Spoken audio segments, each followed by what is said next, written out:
Então, beleza. Começando a gravação, então. Bom, pessoal, bom dia para vocês, então. Hoje nós vamos tratar um assunto que ele também... na verdade, os assuntos eles são todos muito importantes. Mas hoje nós vamos falar um assunto que ele é bem relevante, que inclusive gera-se muita discussão em cima disso. E por isso que a gente vai dar uma ênfase melhor sobre ele, tá bom? Caso vocês tenham alguma dúvida, como a gente já mencionou no passado, habilitem o microfone de vocês e pede para a gente retornar, né? Repetir para a gente voltar no raciocínio anterior, tá bom? Bom, vamos lá então. O tema da aula de hoje é acidez do solo, tá? Nós vamos falar sobre acidez, tá? Então, o nosso tema hoje é acidez do... Esse é o tema da aula de hoje, tá bom? E dentro da acidez do solo, é importante entender que a gente tem dois sujeitos que contribuem para essa acidez. Eu vou mostrar para vocês na aula de hoje que a acidez ela é compartimentalizada. Existem vários tipos de acidez. Então, nós temos acidez ativa, acidez trocável, acidez não trocável e acidez potencial. Para a gente entender quais são esses tipos de acidez, nós temos que ir desde o início da concepção do que é um processo de acidificação. E já avisando que quando a gente fala dessa palavrinha especificamente, a gente vai trabalhar dois elementos químicos na forma de íon, como cátions, que contribuem para isso. O primeiro é o H+, certo? Então, H+ contribui para essa acidez, tá? Então, o H+, ele é um cátion, né, aqui, como vocês podem ver, né, que existe na forma de... é um íon na forma de cátion, e ele contribui para a acidez. O H+, ele vai estar diretamente relacionado num tipo de acidez, que é a acidez ativa, que é medida pelo pH do solo, que nada mais é do que a acidez, a quantidade de H+ livre em solução. Então, o H+, ele é um dos íons que contribui para essa acidez. O outro elemento é o alumínio, tá? Al3+. Também contribui para a acidez, tá? Só que ele vai contribuir para um outro tipo de acidez, lá na frente nós vamos ver, que é aquela acidez trocável e para a acidez potencial, tá? Então, esses dois elementos, eles vão contribuir, só que de formas diferentes, tá? O alumínio, como a gente já sabe, né, ele é um elemento químico que ele causa toxidez para as plantas, tá? E essa toxidez, ela reflete diretamente no crescimento, certo? No crescimento. Opa, estou mexendo aqui. Então, reflete diretamente no crescimento. Eu só dar um ajuste para não ficar esbarrando. Opa, quase caiu aqui.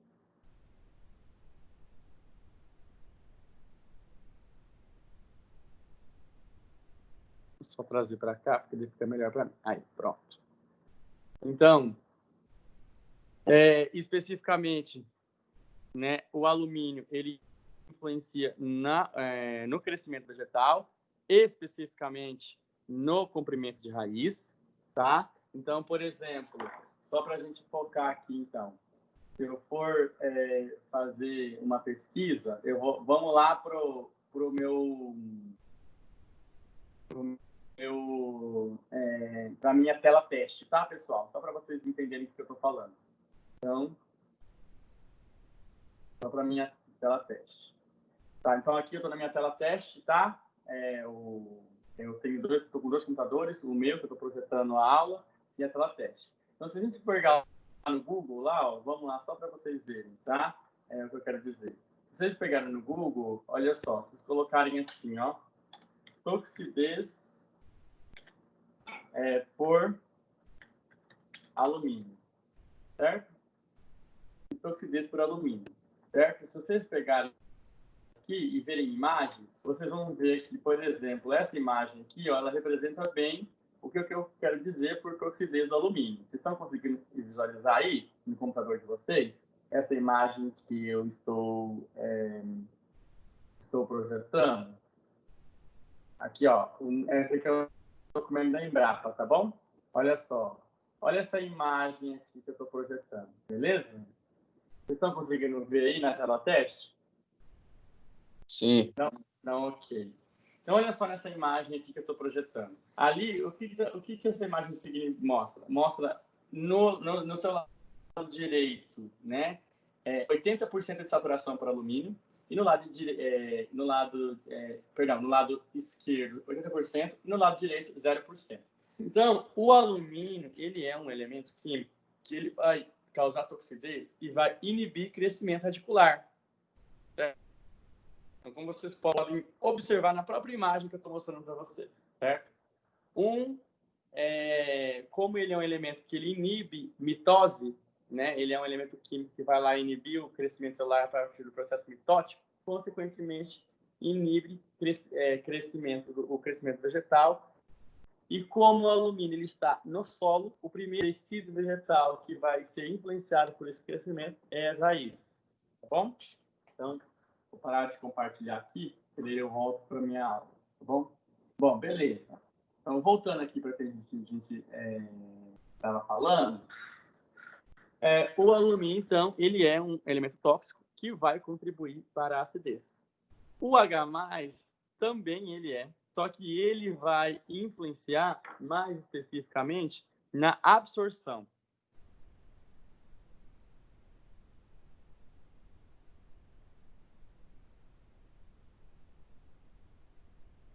Tá? Então, na absorção radicular. Como assim na absorção radicular? É na passagem do íon nutriente para o interior da planta. Na aula passada, a gente falou desses 3 processos. Falamos da interceptação radicular, falamos do fluxo de massa e falamos também da difusão, que são os 3 métodos de absorção feitos pela planta. Esses métodos, eles sim são influenciados diretamente pelo H+. Tá? Por quê? Porque o H+, ele vai influenciar naquilo que a gente chama de pH do solo, certo? E quanto mais H+ estiver no solo, menor vai ser esse pH e pior vai ser esse processo de absorção radicular, beleza?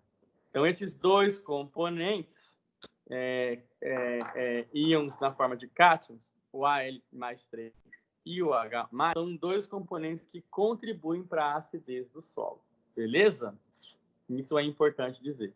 E aí, sabendo disso, a gente vai ter que conceituar, então, o que é a acidificação, para a gente começar a falar da nossa aula, beleza? Então, aí está o que eu trabalhando alguns conceitos. O primeiro é o de acidificação.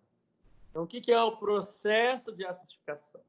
É a perda de bases. Nesse caso, quando eu falo bases, eu estou falando basicamente do cálcio, do magnésio e do potássio, esses 3 elementos químicos, tá? Do solo. Então, perdas por absorção, perdas por lixiviação, perdas por processos por erosão, por lixiviação, por absorção radicular, por formação de solo, enfim, perdas por diversos fatores de base, nesse caso estou considerando cálcio, magnésio e potássio, e substituição desses por cátions de natureza ácida, e nesse caso estou considerando o hidrogênio, H+, e o alumínio. Então, quando ocorre esse processo de substituição das bases, que seriam os nossos nutrientes, por alumínio e hidrogênio, é o que eu chamo de acidificação. E essa substituição, pessoal, aqui ó, que eu cito na definição conceitual, essa substituição, ela é uma substituição que ela ocorre naturalmente, na maioria das vezes. E é um processo contínuo e constante. Eu não consigo pensar em interromper esse processo. Beleza? Eu não consigo pensar em interromper esse processo. Tá bom?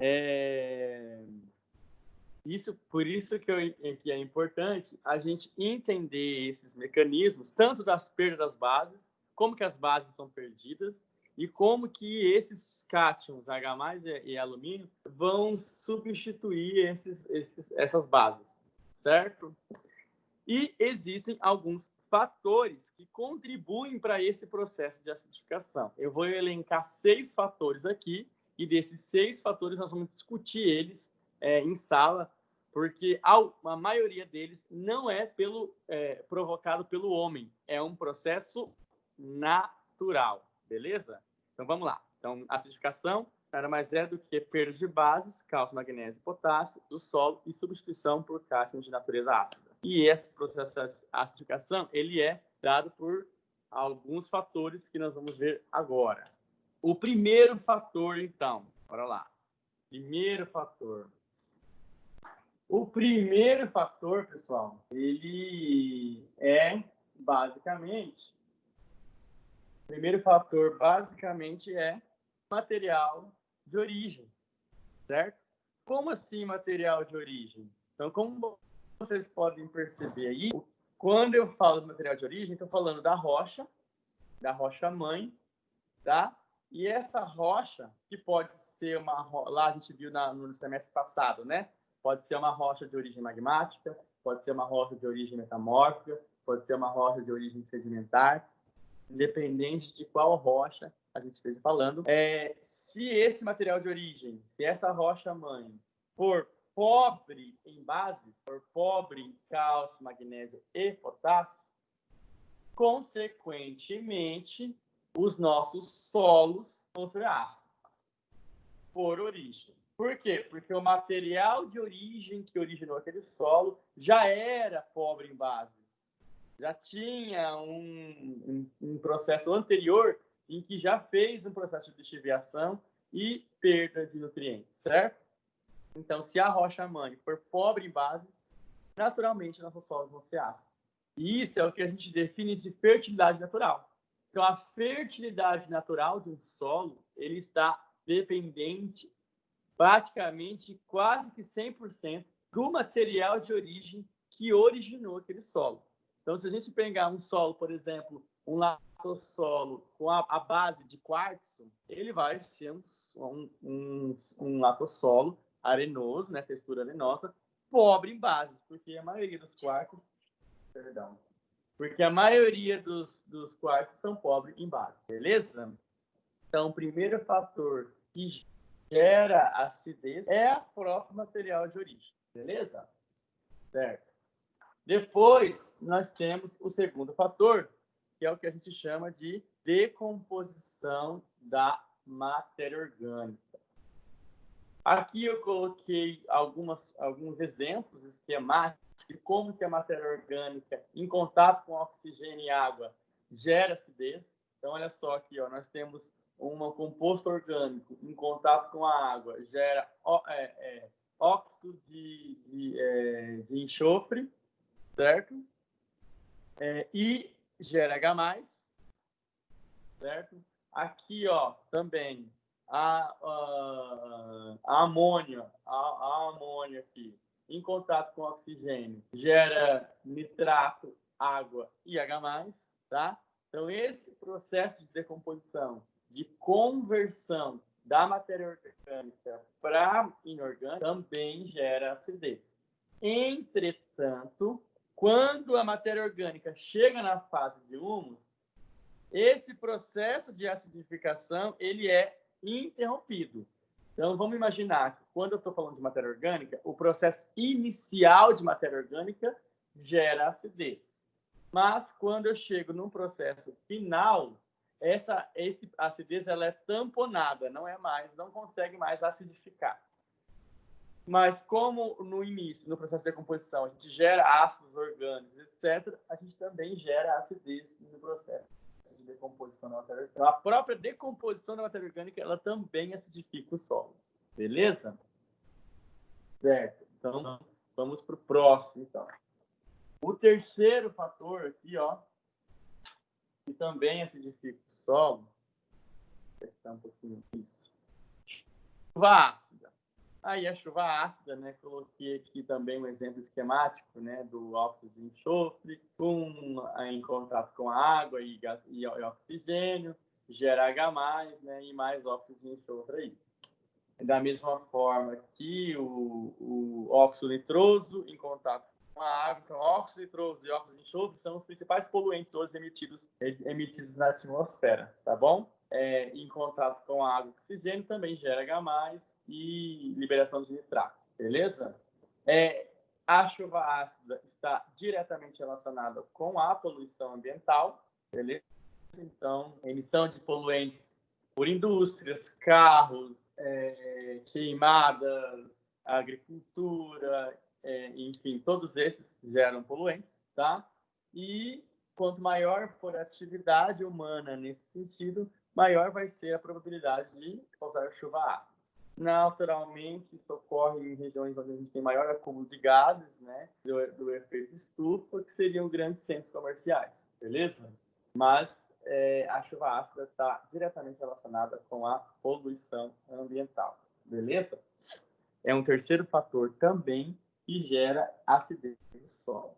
Depois, nós temos o quarto fator, olha lá, ó, o uso de fertilizantes, principalmente fertilizantes nitrogenados, tá? Os fertilizantes nitrogenados são os principais fertilizantes que acidificam o solo. Aqui, por exemplo, coloquei aqui, ó, por exemplo, ureia, fonte de amônio aqui. Então, a ureia, por exemplo, em contato com o ar, ele já converte a amônio em nitrato, libera água e H+ no solo. Olha lá, ó, 2 H+ sendo liberado aqui. Processo de acidez sendo gerado, certo? Então, a maior parte dos fertilizantes nitrogenados, ureia, principalmente, que é um fertilizante muito utilizado, ele gera bastante acidez, tá bom? Bastante acidez. Então, o quarto fator, então, seria o próprio uso de fertilizantes também acidifica o solo. Depois, nós temos o quinto fator, é a própria remoção de bases pela cultura. Na verdade, a própria absorção de nutrientes ajuda também. Porque lembra que eu falei para vocês lá dentro do conceito inicial, só para a gente retomar aqui novamente, né? Dentro do conceito inicial, né? O processo de acidificação é a perda de bases. Essa perda de bases ela pode ser dada por vários fatores. Um deles é a remoção de bases pela cultura. Então, quanto mais existe a remoção, a absorção desses cátions, né, cálcio, magnésio e potássio, maior vai ser a probabilidade desse solo se acidificar, né?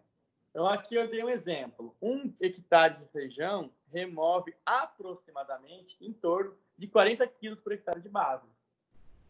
Então, para você ter uma ideia de que a própria cultura que você está trabalhando também vai remover bases e também vai acidificar o solo, beleza? Bom, um sexto fator,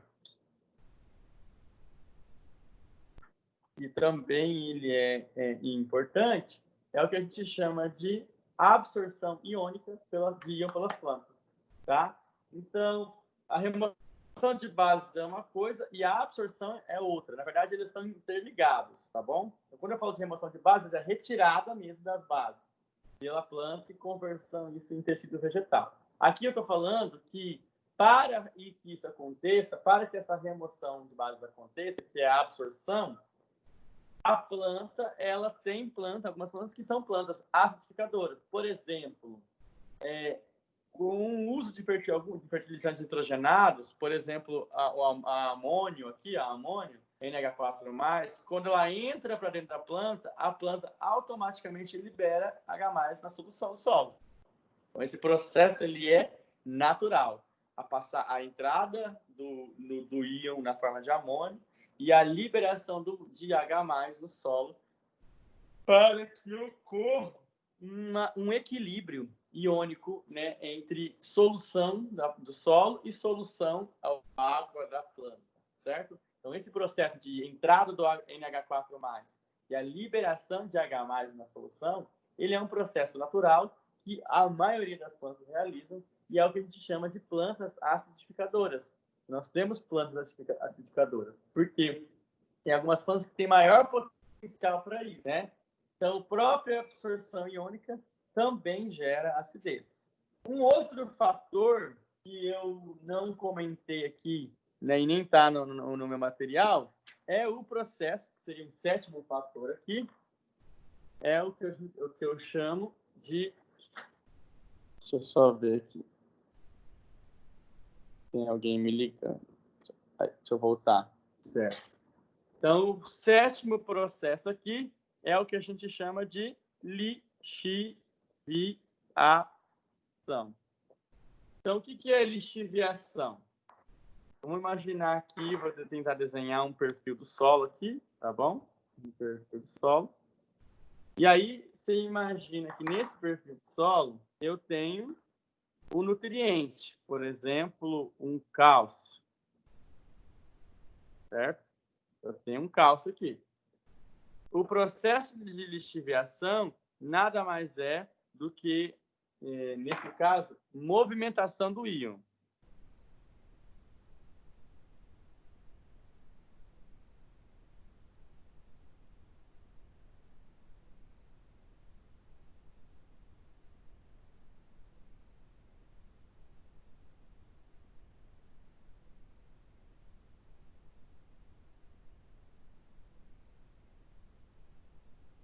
Então, quando eu falo de lixiviação, eu estou falando da movimentação do íon no sentido vertical no perfil do solo, tá? Aqui eu vou colocar movimentação do íon no sentido vertical no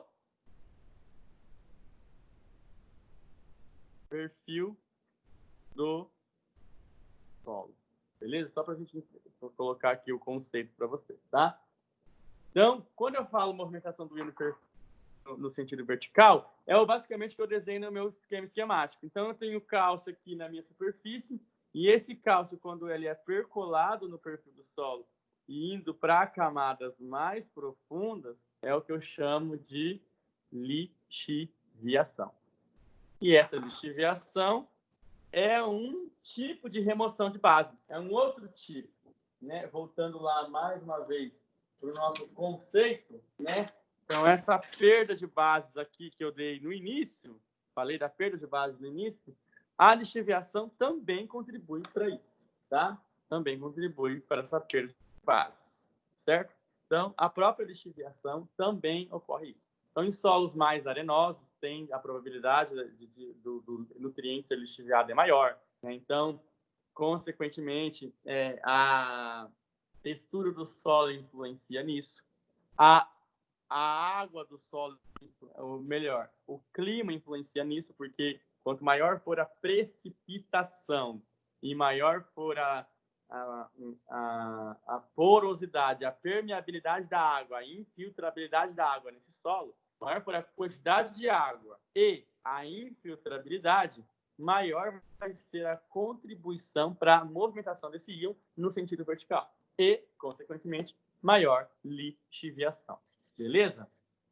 Bom, então eu quero dizer para vocês o seguinte, que nós elencamos aqui praticamente 7 processos, né?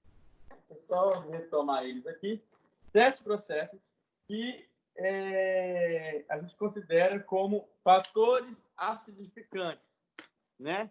Então, olha só, 7 processos que estão ligados a fatores acidificantes. Material de origem, tá? Decomposição da matéria orgânica, chuva ácida, uso de fertilizantes,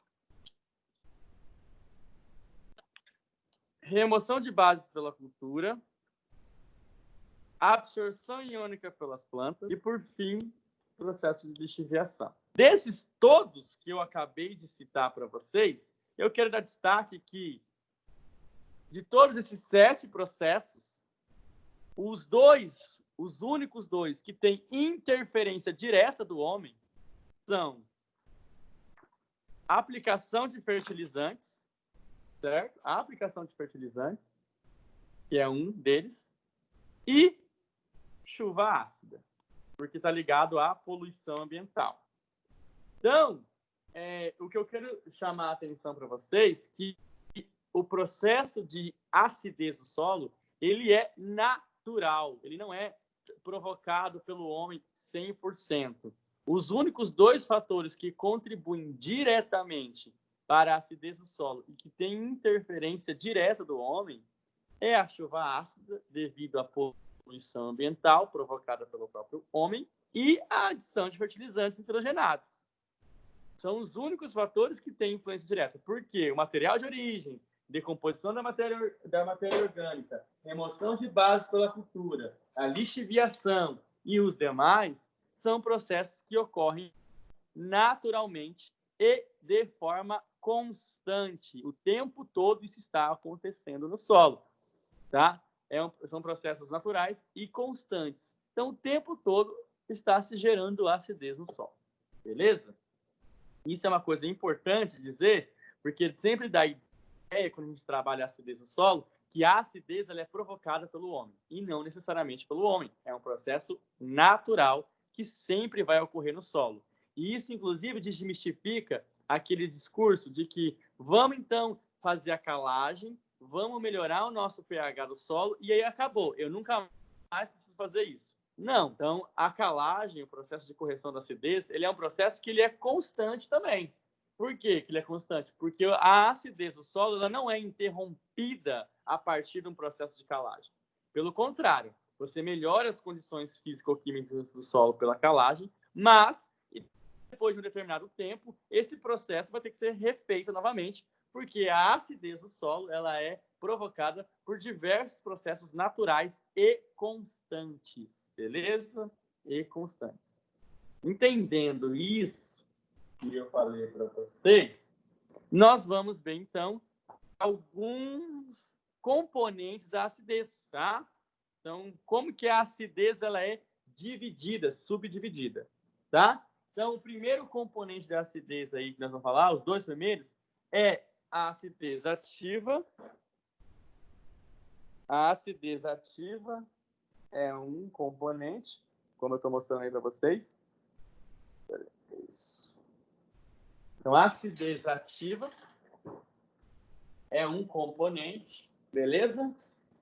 A acidez ativa nada mais é do que o H+ livre em solução. Então, quando eu falo de acidez ativa, que é a acidez lá que vai interferir diretamente na planta, no crescimento da planta, na absorção de íons pela planta, é o H+ livre em solução, tá? Então, o H+ livre em solução é o que eu chamo de acidez ativa. E ela é medida por um indicador, que é o pH. Então, o pH ele é um indicador que mede a acidez ativa do solo, tá? Então, é a acidez que está diretamente relacionada com a interferência direta dela na planta, beleza? Depois nós temos a acidez trocável, que é um outro componente da acidez, que está relacionada ao alumínio retido no coloide. Tá? Então, aquele alumínio que está lá retido na fase sólida é o que eu chamo de acidez trocável. Por que acidez trocável? Porque esse alumínio ele pode ser liberado para a solução do solo. Tá? Por isso que a gente chama de acidez trocável. Beleza? Depois, nós temos a acidez não trocável, que é o H+ do solo. Tá? Então, nós temos aqui a acidez não trocável, que seria o H+ retido no coloide. Por que eu tenho a acidez trocável e a acidez não trocável? Porque na acidez trocável, eu falei que é o alumínio retido na solução, retido na fase sólida. O Al+3 retida na fase sólida. Isso é acidez trocável. Por que que é trocável? Porque o alumínio realiza ligação eletrostática com a fase sólida, que é uma ligação fraca, que ela pode tanto estar na solução quando está retido na fase sólida. Por isso que a gente fala de trocável, tá? Já o H+, retomando conteúdos das aulas passadas, quando a gente estava ainda na forma presencial, o H+, ele é um elemento químico que faz ligação covalente com a fase sólida, que é uma ligação extremamente forte. Então, ele não fica sendo liberado e retido para a solução e para a fase sólida do solo. Ele não fica nesse mecanismo de retenção e liberação, certo? Por quê? Porque ele faz ligação covalente. Por isso que a gente fala de acidez não trocável, tá? Que é esse H+ retido no colóide e não na solução, beleza? E a acidez potencial, que é o quarto componente da acidez, seria o alumínio e o H+ retido no colóide, tá? Então, a acidez potencial é a acidez trocável e não trocável juntas, tá? Seria o alumínio e o H+ retido no colóide. Por quê? Porque o H+ livre em solução faz parte do componente da acidez ativa. Beleza? Certo? Então, se a gente for só para a gente esquematizar o que eu estou querendo dizer para vocês, acidez ativa, não ativa, potencial, etc., eu vou fazer um esquema com vocês aqui para vocês entenderem. Então, vamos lá. Primeira coisa que eu vou fazer é desenhar um colóide aqui, então, para a gente discutir melhor. Beleza? Então, aqui está o meu colóide.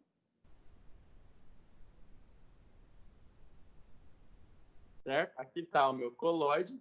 E o meu colóide, por ser colóide, né? Por definição, partícula mineral ou orgânica menor que 0,02 milímetros e que possui a capacidade de desenvolver cargas elétricas em sua superfície e, com isso, reter e trocar íon com a solução do solo. Isso é um colóide. Nesse caso, quando eu falo dos colóides, estou falando basicamente das nossas argilas e do nosso humus na parte orgânica. Beleza? Tá, então essa questão do colóide eu não preciso voltar mais atrás porque já está bem definido. Quando eu falo, então, de acidez ativa, eu estou falando do H+, olha lá, eu só colocar aqui, solução.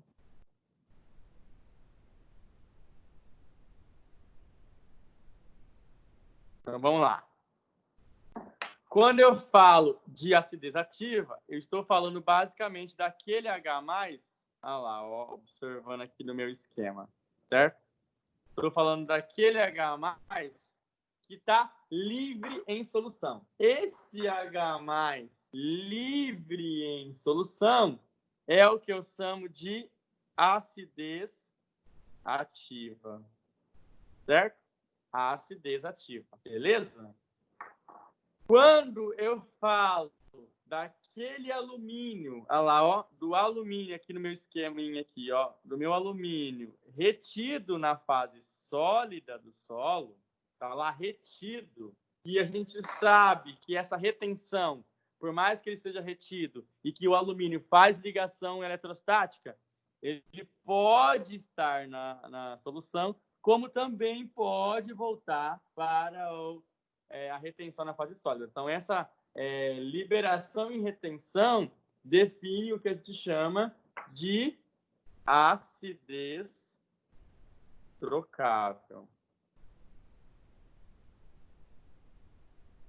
Certo? Acidez trocável, certo?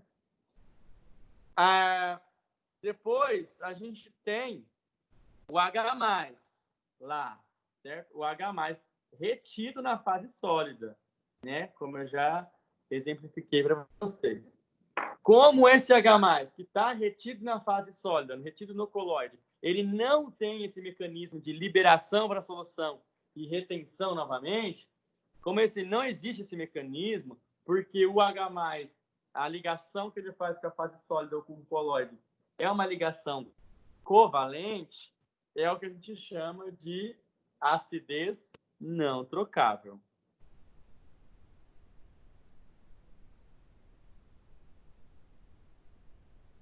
Certo? Acidez não trocável.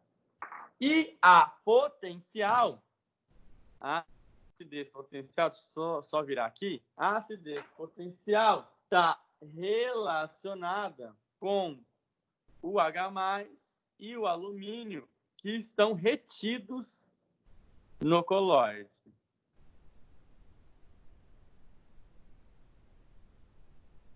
Então, esses são os 4 componentes da acidez. Deixa eu colocar aqui e a imagem firmar. Isso.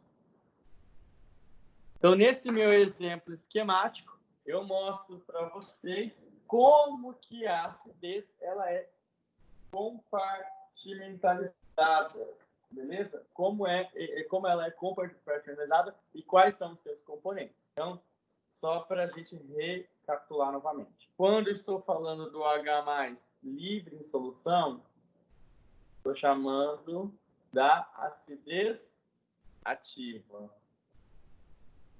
Quando eu falo aqui em cima do alumínio retido na fase sólida, que pode ser liberado para a solução, é o que eu chamo de acidez trocável. Aquele H+ retido na fase sólida, mas ele não é liberado tão facilmente para a solução, porque ele faz ligação covalente com a fase sólida, é o que eu chamo de acidez não trocável.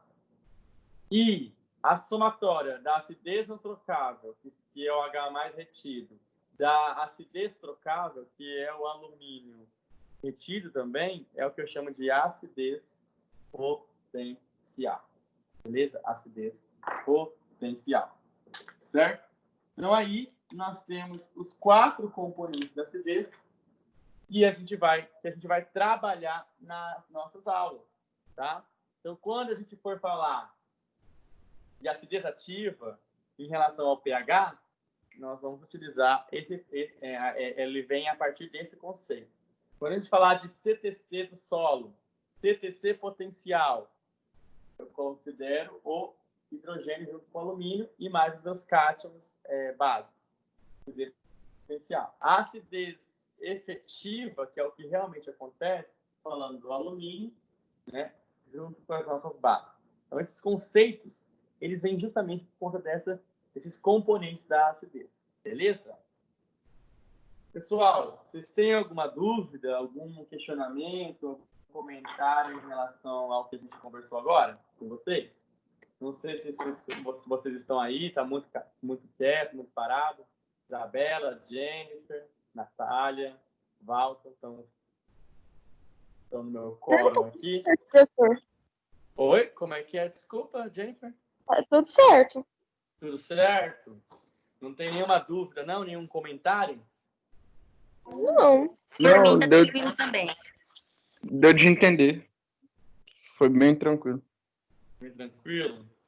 Então, para a aula de hoje, para a gente não deixar o conteúdo tão maçante, o que eu tinha para passar era exatamente isso. A gente falar sobre a acidez, definir ela, trazer para vocês a ideia de que a acidez ela não é um processo provocado exclusivamente pelo homem, ela, na verdade, é um processo mais provocado, ocorre naturalmente, e é uma coisa que nós temos que contornar na nossa vida cotidiana a partir da calagem e da gessagem, tá? Que são processos, né, operacionais que nós realizamos na agricultura que ajudam a diminuir esses componentes da acidez, ajuda a evitar com que essa acidez ela prejudique o crescimento das plantas, beleza?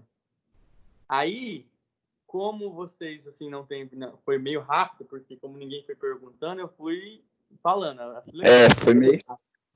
Então, o que eu vou falar para vocês agora eu vou pedir para que vocês, a partir de agora, então, façam uma pesquisa na internet sobre um determinado assunto que eu vou passar agora, porque é a partir desse assunto que nós vamos dar andamento, então, a partir de agora, nas próximas aulas, nos próximos conteúdos, beleza? Que nós vamos trabalhar com vocês, beleza? E a pesquisa, então, ela é sobre calagem e gessagem, beleza? Então, eu quero que vocês pesquisem o que é calagem, o que é gessagem e qual a diferença entre elas. Por que eu digo isso? Porque muitos profissionais profissionais confundem esses dois processos, que são processos completamente diferentes, tá? Então, a calagem, ela realiza uma coisa, a gessagem realiza outra coisa. Eles são processos diferentes, porém complementares. Um complementa o outro, tá? Então, a gente realiza calagem seguida de gessagem como forma de trabalhar, melhorar a nossa acidez do solo, tá? Então, a acidez do solo, ela é combatida ou melhorada, né, a partir da calagem seguida de gessagem. Só que são componentes extremamente diferentes um do outro. Muitos profissionais, eu falo profissionais, confundem ainda esse processo. Não estou falando nem estudantes, a gente tem profissionais hoje que não sabem realmente definir qual é a diferença entre os dois, tá? E o porquê que existe os dois, certo? Então, por isso que eu quero que vocês façam essa pesquisa prévia para a gente depois retomar essa discussão em sala de aula, beleza? Isso seria a atividade que eu estou passando para vocês, como para a gente começar depois, na semana que vem, a tratar especificamente desses dois assuntos. Beleza? Professor, Vai valer, não? Sim. então ia ser qual é a diferença entre a calagem e a gessagem? Isso. Exatamente. Qual que é a diferença entre ambas? Tá bom? Já adiantando para vocês, né, vocês vão ver bastante coisa na internet, né, vão pesquisar bastante coisa. Tem coisas que são viagem, então são fake, notícias falsas sobre os dois procedimentos.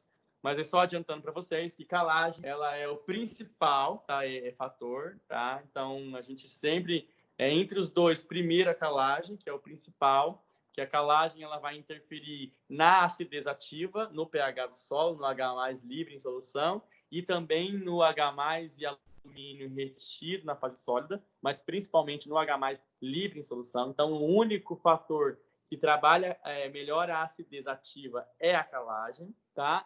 E depois a gessagem, ela só consegue neutralizar o alumínio. Tá? Então, calagem neutraliza H+ e alumínio, ainda fornece dois nutrientes, que é cálcio e magnésio, e a gessagem, ela neutraliza apenas o alumínio. Então, ela vai neutralizar só a acidez trocável, e o componente da acidez trocável, e a acidez potencial, uma parte da acidez potencial, né? Então, a gessagem, ela não trabalha toda a acidez, ela trabalha só um componente, alguns componentes dessa acidez, tá? Então, ela não é 100%.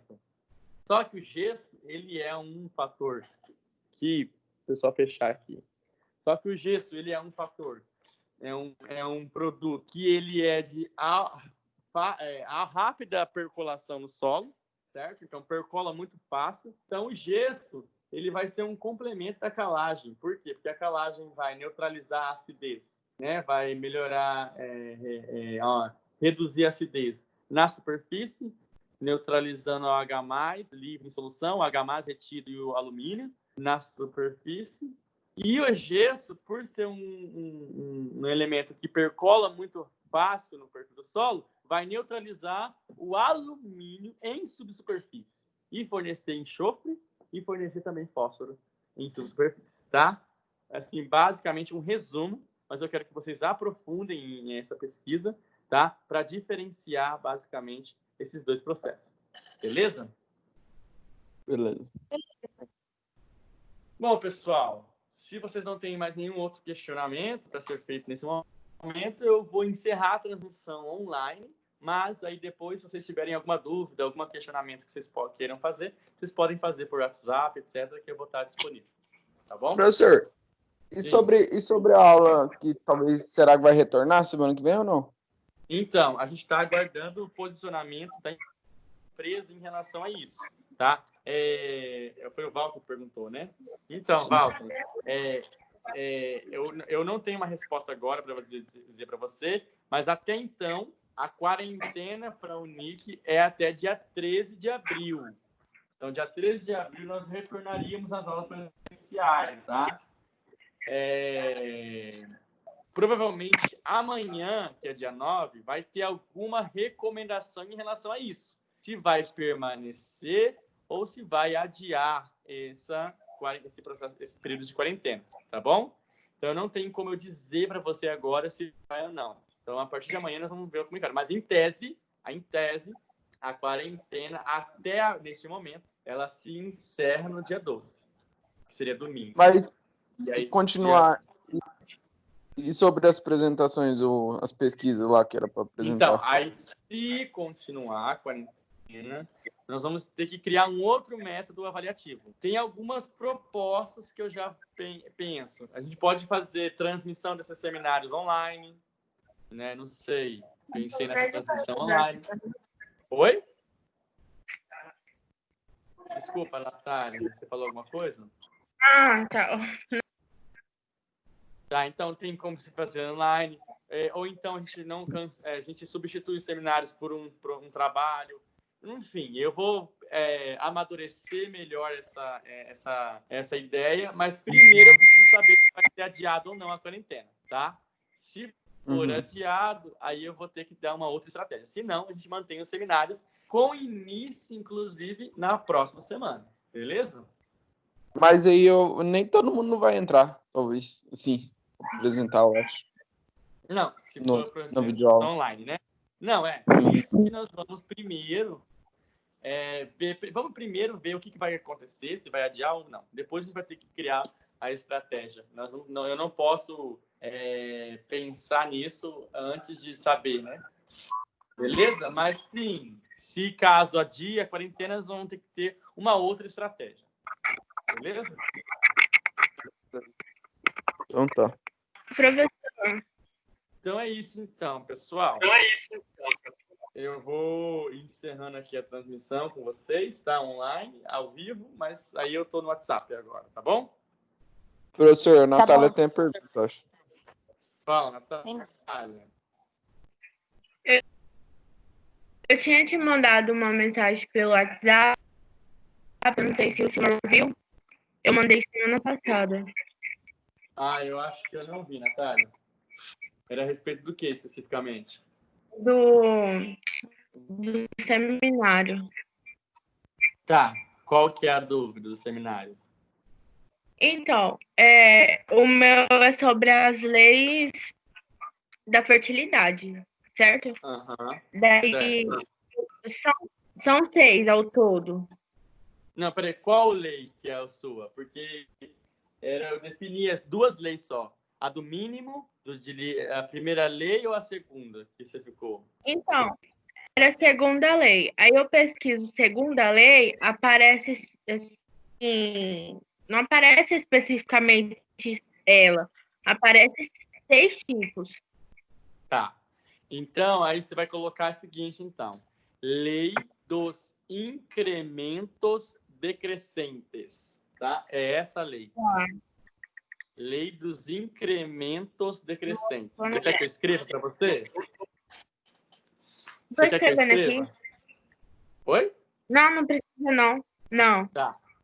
É dessa forma que você vai pesquisar, tá? Que é a segunda lei da fertilidade. Lei dos incrementos decrescentes. Tá bom? Ok. Então, beleza. Mais alguma pergunta, pessoal? Não. Então, eu vou encerrando, então. Não. Bom? Tá. Tchau, professor. Até a próxima aula. Até a próxima, então, pessoal. Tchau. Abraço. Deixa eu só parar a transmissão aqui.